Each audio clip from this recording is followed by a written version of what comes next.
Il l'a fait mourir, hein. On les pépé boulonnés quand il parisien. Alors comme ça, vous avez fait dans ses grands-pères. Ça n'avait pas l'air de me déplaire, hein. Oh, ben ça, je m'en doute. Il est quoi cette affaire, hein? Enfin, et je vous en remercie mal, vous êtes occupé de lui, hein? Oh! C'est moi qui vous remercie de m'être occupé de mon linge. Oh, ben c'est normal, hein. Il faut bien s'entraider à faire, hein. Bon, ben c'est pour tout ça, ben je rentre à la maison, hein.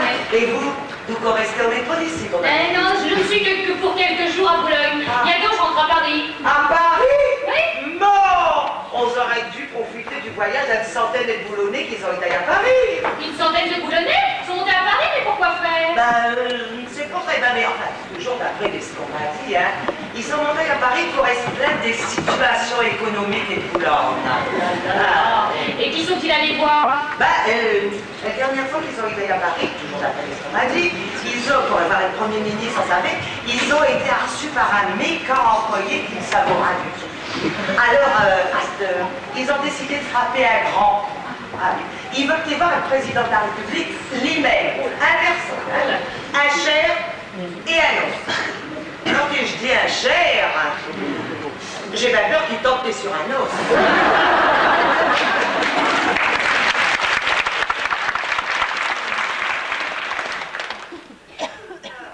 Alors, vous allez combien?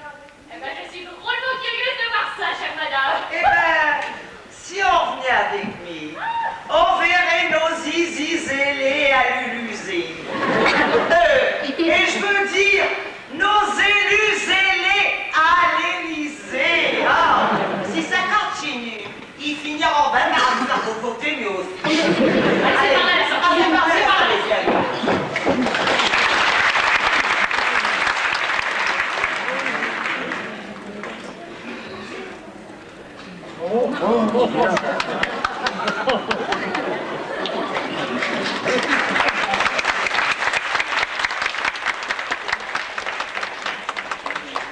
Ainsi donc notre troupe s'avance et porte sur le front une mâle assurance. Nous partîmes 104 et malgré les renforts, nous n'étions plus que 4 en arrivant au port. Il fallait, croyez-moi, un immense courage pour affronter ainsi les féroces barrages. Mais admirez, braves gens, ce que vous élisez, puisqu'après Matignon, nous sommes à l'Élysée. Oui.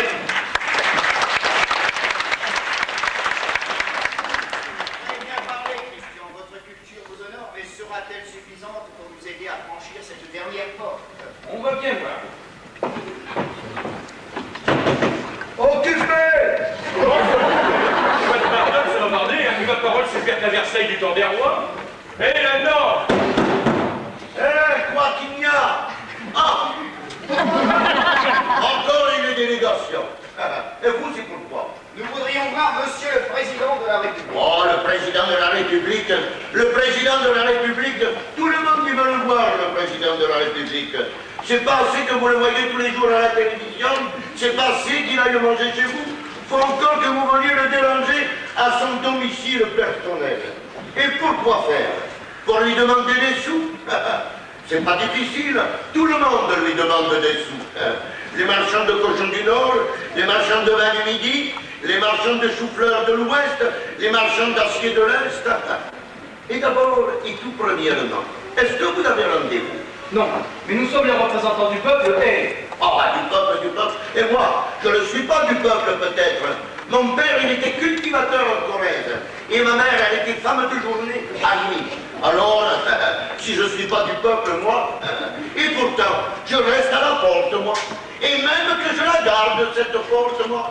Et c'est pourquoi je vous dis, on ne passe pas. Il n'y a pas de doute, il faut que ça change. Oui, mais à qui doit-on s'adresser pour entrer? Ah ben, vous devez d'abord voir un huissier qui vous fera remplir une fiche. Le huissier la portera au chef de protocole et le chef de protocole. Mais j'y pense là. Le huissier n'est pas là aujourd'hui. C'est son jour de sortie. Alors pour l'heure, messieurs, il n'y a que pas d'importance. Mais le président est là, lui. Ah, le président, il est là, mais pas pour tout le monde. Vous n'êtes pas auvergnat des fois, non? Oh, ben là, si vous n'êtes pas auvergnat. Eh, dites, d'où êtes-vous? Nous sommes de Boulogne. Boulogne bien court. Ah ben c'est à côté d'ici, vous pouvez revenir le demain. Mais non, il s'agit de Boulogne-sur-Mer dans le Pas-de-Calais. Ah, tout là-haut, dans le Grand Nord. Et je crois bien que monsieur le président n'y suis jamais été. Et vous comprenez, il n'y a pas de gibier là-haut. Hein. Non, mais il y a des pigeons. Nous. Ah, c'est des pigeons voyageurs alors. On remarquait qu'en ce moment, on en voit beaucoup de pigeons voyageurs. Les marchands de cochons du Nord, les marchands de vin du Midi, les marchands de chou-fleur de l'Ouest, les marchands d'acier de l'Est. Mais vous nous l'avez déjà dit, mais ce que nous voulons, c'est ne pas avoir fait tout ce voyage pour rien. Alors dites-nous si, oui ou non, nous pouvons voir le président de la République. C'est qu'il a du travail, le président. Beaucoup de travail. Vous pouvez le voir quand il passe, et encore. Ah, ben vous pouvez dire que vous avez de la chance. Mais voilà justement qui sort le président. Oh, ben vous, les boulonnais, hein, vous pouvez dire que vous êtes des petits vernis, vous, les boulonnais. Monsieur le Président, s'il vous plaît. Bon, je suis très pressé maintenant à m'embrouiller. Une minute seulement, monsieur le président, nous aussi nous attendons. Bon, veuillez mettre ce fusil dans ma voiture, je vous prie. Oui, mon président. Attention, il est chargé. Oh, ça me connaît. Je suis tireur au flanc d'élite. Alors, les armes à feu, ça me connaît. Donc tu as encore un attentat. Et maintenant, monsieur le président, quel est parti tout seul. Je n'ai pas pu le retenir. Mais ça fait rien. Je vais aller le rechercher. Faites vite. Eh bien, messieurs, qu'est-ce qui ne va pas chez vous?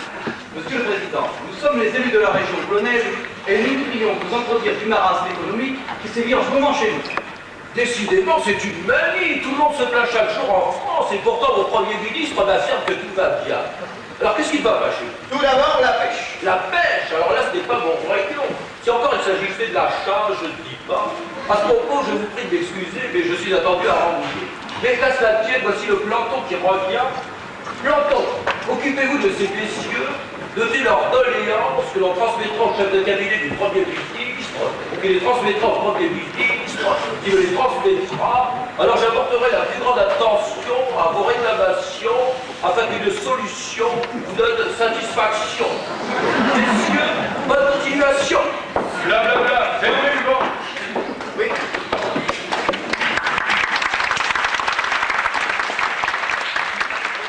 Nous sommes encore refaits une fois de plus.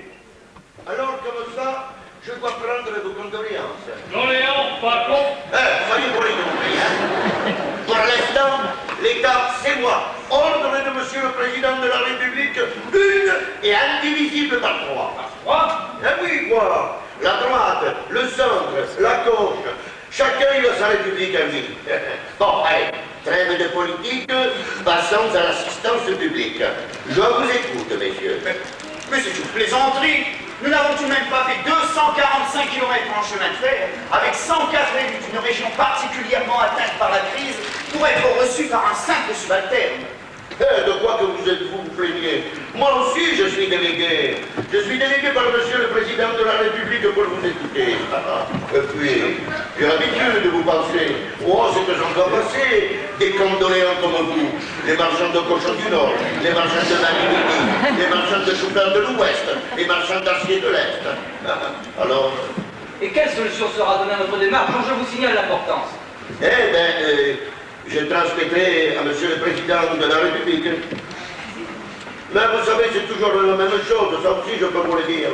Vous parlerez de la crise économique, de l'inflation, du chômage qui augmente tous les jours.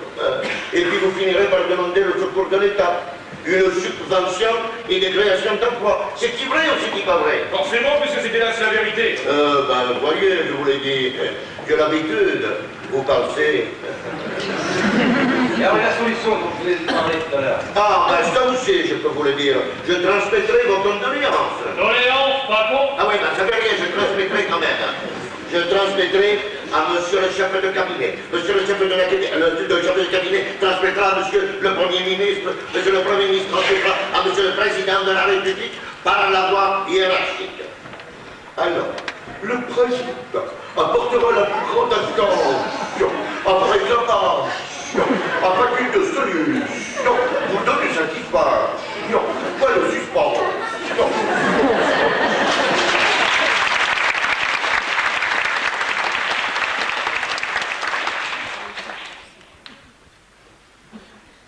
Et puis de toute façon, vous êtes curieux.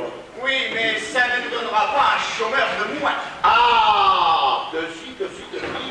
Comme vous aurez l'occasion de revenir vous plaindre, vous pouvez nommer un délégué à la place de vos 104 élus. Ça vous fera faire des économies et ça vous fera un emploi de gagner, de créer. Bon, et bien maintenant, monsieur, l'audience, elle est terminée, parce qu'il y en a encore d'autres qui attendent de là-bas. Vous savez, le chômage, c'est ce que ça nous donne comme travail à nous, le chômage. Quel régime? Les électeurs ne croiront jamais ça. Et pourtant, il faut aller leur dire. Allons-y, Christophe.